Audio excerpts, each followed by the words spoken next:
Victoria and her 7-year-old son, Jake, moved to the most remote corner of a small town to escape the hustle and bustle of city life and establish a peaceful existence. They were drawn to the historical charm and captivating atmosphere of an old house, but they had little knowledge of its past. On their first night in the house, Jake told his mother that he heard strange noises. Initially, Victoria dismissed these as the typical creaks of an old home. However, as the night progressed, they both distinctly heard whispers. Jake claimed that these sounds came from his new friend, Leo.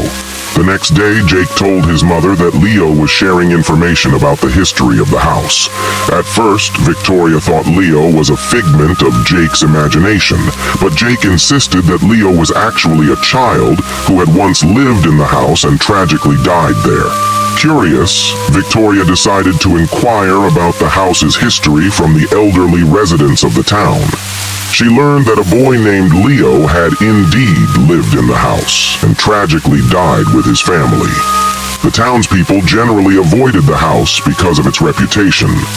As days passed, the oddities in the house became more pronounced. Objects moved on their own. The radio would turn on and off unexpectedly, and Victoria began to suspect the presence of a djinn in the house. According to Jake, Leo wanted to drive them away. One night, Victoria encountered what she believed to be a djinn in Jake's room. The entity seemed to lean towards Jake, and Victoria was paralyzed with fear. Come morning, she sought out a knowledgeable person in the town for help. When the expert arrived at the house, he sensed its energy and informed Victoria that the house was indeed haunted by a djinn.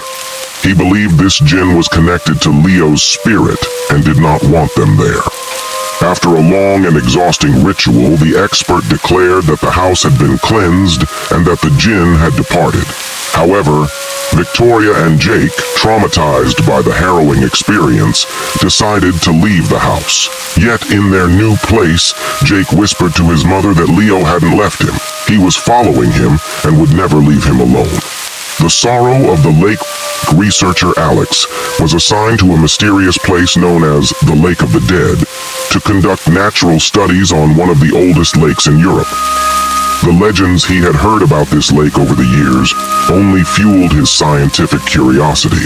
On his first day of arrival, he began his stay in a historic inn located in the town. The inn was operated by Helena, one of the town's eldest women. During dinner, Alex inquired about the mysterious history of the lake and the town. Helena hesitated for a moment, then slowly began her tale.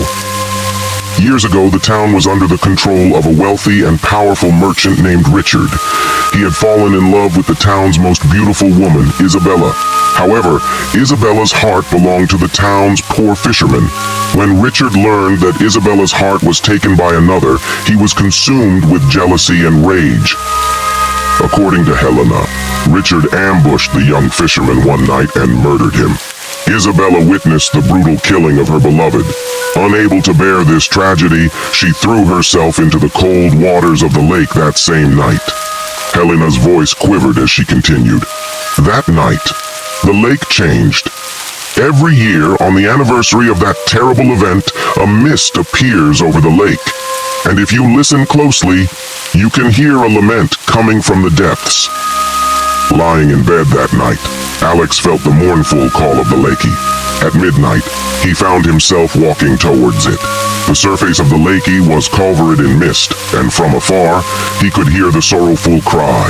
From within the mists, the ghostly figure of Isabella appeared, with wet hair and frozen eyes.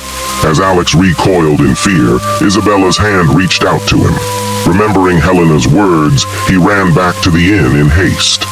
The next morning, when he relayed his experience to Helena, the old woman nodded gravely. Isabella has connected with you. If you don't help her, her soul will never find peace. Determined, Alex sought out knowledgeable individuals in the town. Together, they conducted an ancient ritual by the lake. Isabella's spirit reunited with her beloved fisherman, and the two lovers found eternal peace in the depths of the lake. This experience profoundly impacted Alex's life. The sorrow of the lake left an everlasting mark on his heart, and the Lake of the Dead was no longer just a legend to him, but a real experience he lived.